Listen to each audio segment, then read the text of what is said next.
Estamos aqui com Manuela Gonzaga, candidata do PAN à Câmara Municipal de Lisboa. E aqui estamos a falar de Mirador Santo Estevão, com uma vista bonita. É um bom spot de Lisboa. Qual é que é o seu spot favorito? Que o local da cidade, seja Mirador ou outro ponto? Lisboa é toda lindíssima. Aliás, eu tenho um livro, que está esgotado neste momento, é os Jardins Secretos de Lisboa, em que tudo se passa e tudo é explicado através desta quadrícula, através destes cenários, através desta história antiquíssima e do incêndio do Chiado. Isto é uma à parte. Mas isto é para dizer que eu conheço muito bem Lisboa. Eu conheço Lisboa de andar a pé e de apreciar profundamente os seus recantos e de me ligar a eles por histórias minhas e nossas, do muito passado. Este mirador é uma das muitas joias, dá para este casario antiquíssimo deste bairro de Alfama e está, como vocês veem, muito sujo, pouco cuidado, pronto, tem as árvores bem tratadas, mas há um grande desleixo, o lixo por levantar. E eu acho que esse é um dos pontos em que nós temos que interferir. Lisboa tem que ser uma cidade mais limpa e, sobretudo, não é a minha bandeira, mas não é uma, mas sobretudo tem que se tomar consciência que o lixo é um luxo. Nós não temos matérias-primas suficientes para tanto desperdício, portanto temos que o reciclar, que é o que estão a fazer quase todas as cidades. E tendo nascido no Porto, mas tendo estado também Sim. Em África, em Angola, em Moçambique, como é que foi vir para Lisboa e o que é que encontrou aqui que a fez fixar?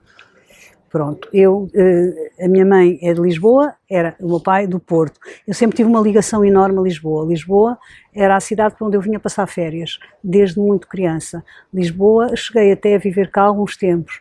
Em África, estive em vários sítios, como digo, as minhas memórias de Portugal eram recorrentes. Ora sonhava que estava no Porto, ora sonhava que voltava a Lisboa. E quando cheguei, pronto, andei por vários pontos, estive no Algarve também, mas acabei por me fixar aqui, primeiro porque já tinha sido jornalista, já era jornalista, e era o sítio onde eu podia voltar a exercer a profissão que eu adorava, não é? Que era a minha. E aqui tive essas condições. E depois porque eu sinto-me muito, muito ligada ao casario, à volumetria, à paisagem, ao rio, à história de Lisboa. E o que é que ao longo da sua vida, todas essas experiências que viveu não só no jornalismo, o que é que acham que lhe traz de competências para exercer futuras funções? Pronto, para já um conhecimento grande, profundo, e o jornalismo deu-me uma outra qualidade que eu acho que é muito importante para quem está na política. O jornalismo ensinou-me que ouvir é muito mais importante muitas vezes que falar. Eu aprendi a ouvir quando era jornalista eu gosto muito mais até de ouvir do que de falar, porque aprende-se muito mais e eu fiz isso, acho que toda a minha vida, ter essa capacidade de escutar e de ser empática. Por outro lado, as minhas valências, quer como jornalista, quer depois académicas, sou de História, e a minha história é História ramo científico, mas tive uma graduação, tive um mestrado em História da Expansão, e Lisboa é o cenário por excelência da História da Expansão.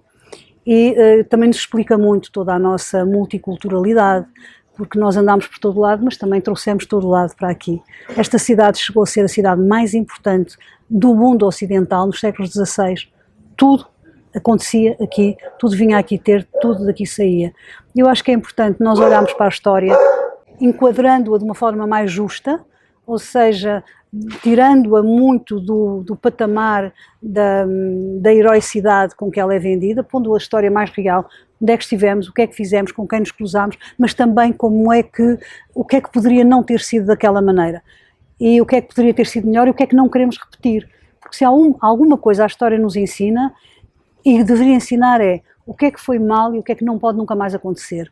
Mas como todas as vezes a história está muitas vezes ao serviço do poder, limpa-se aquilo que não se gosta e transforma-se a história num acervo de heróis e de heroínas e não aprendemos com isso, porque não fomos sempre heróis nem heroínas, fizemos coisas muito erradas, todos nós, a humanidade. A história da humanidade é assim um longo filme de terror. E gostando de ouvir, o que é que tem ouvido nas ruas, na sua campanha? Olha, tenho ouvido a sociedade civil a fazer extraordinárias iniciativas, a juntarem-se, a fazerem associações, a quererem ser ouvidas e não são ouvidas muitas vezes, a quererem resolver os seus problemas e a começarem por resolvê-los antes de esperar, porque o poder liga-lhes pouco. Isso leva-nos então ao magistério que está aqui em causa. Um presidente da Câmara, uma presidenta da Câmara, de juntas, tem que ser alguém que está conectado diretamente à população que jurou servir e ao serviço da qual se encontra. Os lisboetas não se sentem escutados, não se sentem ouvidos, não sentem que as suas preocupações são tidas em consideração. Há falta de casas, há um problema enorme de habitação, não é de agora, é de anos e anos. Poderia ter sido resolvido ou mitigado se as pessoas fossem tidas em consideração. A situação do edificado, quer da Câmara, quer dos privados, tem de ser reajustada, porque às vezes apostam-se todas as fichas num só tabuleiro e há 5 anos ou 6 anos a solução de tudo, a cornucópia da abundância, foi o turismo. Ora, não estávamos preparados para que o turismo caísse como caiu, que houvesse uma pandemia como houve, para a crise económica, mas a vida humana é um teste de resiliência e tem que ter sempre presente um fator que é o fator da imponderabilidade. Nós não podemos prever tudo, nada, nunca. Portanto, tem que haver sempre um fator em que há um princípio da imponderabilidade, da incerteza. Isso não foi levado em consideração, não estaríamos na situação que estamos. Nós temos no PAN uma ação muito meritória e muito resistente e muito resiliente em 2 mandatos. Houve muitas recomendações, houve algumas que passaram, que foram aprovadas, que subiram depois da Assembleia para a própria autarquia. Umas foram aprovadas, não saíram do papel, outras saíram do papel, mas foram poucas. O PAN foi o primeiro partido a falar de ciclovias, em 2013. O PAN foi o primeiro partido e neste momento é o único a falar de direitos de animais.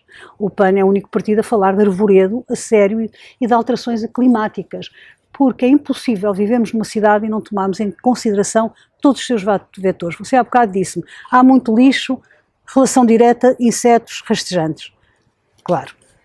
Não há árvores, relação direta, aquecimento. Demasiados carros, relação de causa e efeito, subida da temperatura do ar e com todas as consequências que isso tem.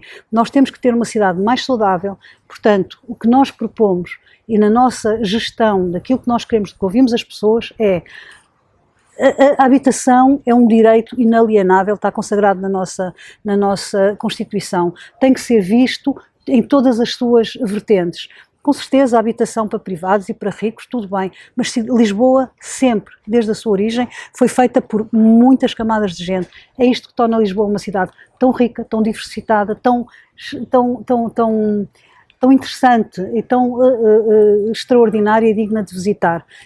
Porque se nós deixarmos sair as pessoas todas, aquelas que já não têm dinheiro para ter casa em Lisboa, mas essas pessoas têm filhos pequenos que vão crescer, depois daqui a uns anos, afinal precisamos de jovens, vamos buscar os jovens. Isto não é feito com pés nem cabeça. Portanto, temos que ter esse aspecto, temos que ter uma cidade. Estamos a viver uma crise sem precedentes de alterações climáticas, já chegaram, não é só aqui ao país do lado, não é só aos outros países, já está aqui e vamos pagar faturas muito elevadas. Podem ser muito menores se nós levarmos em consideração mecanismos e ferramentas que nunca houve e que já temos. Nós podemos prevenir, nós podemos solucionar ou dar solução ou procurá-la e podemos fazer isso, mas temos que prevenir e temos que prever e temos que equacionar tudo isso. Portanto, temos que ter um arvoredo bem cuidado, bem tratado. Monsanto é a nossa joia, está bastante ao abandono, sobretudo do lado do Parque da Serafina. Nós temos estado a visitar muitos bairros e nós vemos que aquilo está bastante perigoso até do ponto de vista por falta de vigilantes. No Monsanto não pode arder, mas se arder é uma tragédia para a cidade.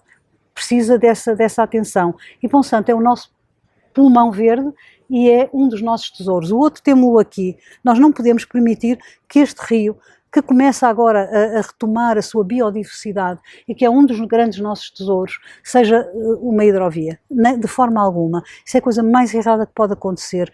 É de facto o rio que nos explica, que nos conta, que nos moldou, que nos fez e tem que ser tratado e tem que ser estimado e tem que ser despoluído, e nós propomos a figura do vigilante do rio, como propomos também as figuras dos vigilantes de Monsanto.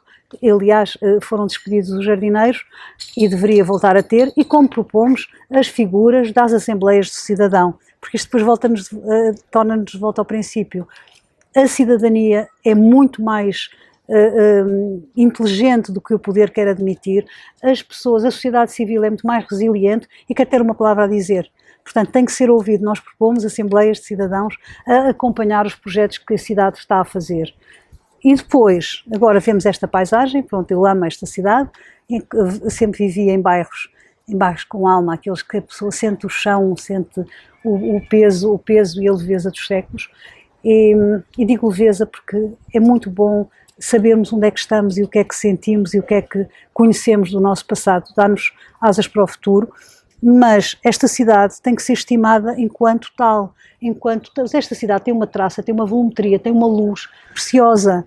Esta cidade foi muito maltratada por este executivo quando ficou nas mãos do arquiteto Salgado, que entretanto fez disto o seu reino e criou edifícios com uma volumetria completamente desajustada à escala da cidade, que ensombrou quarteirões inteiros, que tirou a fisionomia de Lisboa, e houve um que não conseguiu pôr em marcha. Aí está, porque a nossa maravilhosa sociedade civil inundou a Câmara de petições e travou. A Portugália não vai ter aquela torre megalómana que Manuel Salgado quis construir. E pronto, e temos uma cidade de animais, falou-me há bocado dos cães.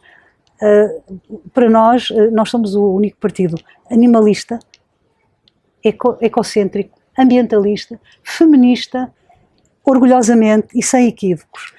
E os animais são um vetor muito importante das nossas vidas e nós não podemos continuar a tratá-los como se fossem objetos utilitários. Tenho um cão porque acho piada porque fica bem, ou tenho um gato. Nós não temos, eles são deles próprios. Nós temos é que ser responsáveis, ninguém nos obriga a ter, pronto. Mas a partir do momento em que temos animais, em que somos tutores, nós temos que os tratar bem e de acordo com as suas necessidades. Mas há pessoas que têm uma série de animais e que ficaram com muito pouco dinheiro, quer para elas, quer para os seus animais. Nós achamos muito importante que haja um hospital veterinário municipal, um banco alimentar animal, e achamos muito importante que sejam apoiadas as associações que têm feito um trabalho incrível, sobrepondo-se até ao trabalho da própria Câmara. Há cuidadoras e cuidadores que tratam de colónias de animais silvestres nesta cidade, nomeadamente gatos, e que desparasitam-nos, esterilizam-nos, alimentam-nos, cuidam-nos à sua própria custa, sem um bocadinho de ajuda sequer, e às vezes com uma desajuda, porque são tratadas e tratados com arrogância e com ameaças, e o seu trabalho não é perceptível. Exato. É um trabalho maravilhoso e tem que ser estimadas. E pronto, e outra coisa que nós achamos e que é fundamental, Lisboa tem que estar preparada para riscos, nós não os podemos adivinhar, mas temos que os prever. Porque sabemos que eles existem, é o tal princípio da incerteza. Até por razões históricas. Razões históricas. E nós podíamos ser uma cidade independente em termos energéticos, autónoma em termos energéticos. Nós temos 3.000 horas de luz solar todo o ano. Há cidades com muito menos tempo de exposição solar e que estão já autónomas, caminham para a autonomia, mas estão a fazê-lo há 20 anos. Se nós tivermos os nossos telhados com painéis solares, começando por bairros, por alguns bairros, mas isso tem que ser um investimento do Estado, tem que ser um investimento da autarquia, porque depois essa eletricidade pode ser, o excesso pode vazar na eletricidade pública e, portanto, a nossa... estamos a falar de pegada de carbono, podemos falar da descarbonização da cidade e quando estamos a falar disso, estamos a falar da nossa sobrevivência enquanto espécie. Ou fazemos tudo isto, ou nos tornamos ambientalistas, ou nos tornamos sensíveis a estas questões de ambiente, de natureza, de resiliência em termos ambientais, ou então isto está por um fio. Temos que seguir rapidamente para as palavras soltas e peço que me diga numa ou em poucas palavras o que é que associa a cada uma das palavras. Sim. E a primeira que escolhi são jovens. Jovens é o futuro. Mobilidade. É o futuro. Ação social. Fundamental. Cultura. Fundamentalíssima. Europa. Europa somos nós, não é? Pombos.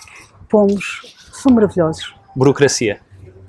É o grande entrave da nossa cidadania plena. Um dos grandes entraves para a nossa cidadania plena. Liberdade.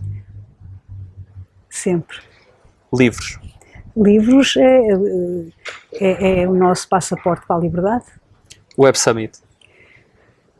É uma grande ferramenta. Aviões. Eu gosto muito deles, mas menos em Lisboa, muito menos. Trotinetes. Fantástico. Parque Eduardo VII. Muito bonito. E se puder resumir Lisboa numa palavra, que palavra é que escolhia? Amor. Muito obrigado Ok. e boa sorte para a candidatura. Obrigada. Obrigado. Obrigada.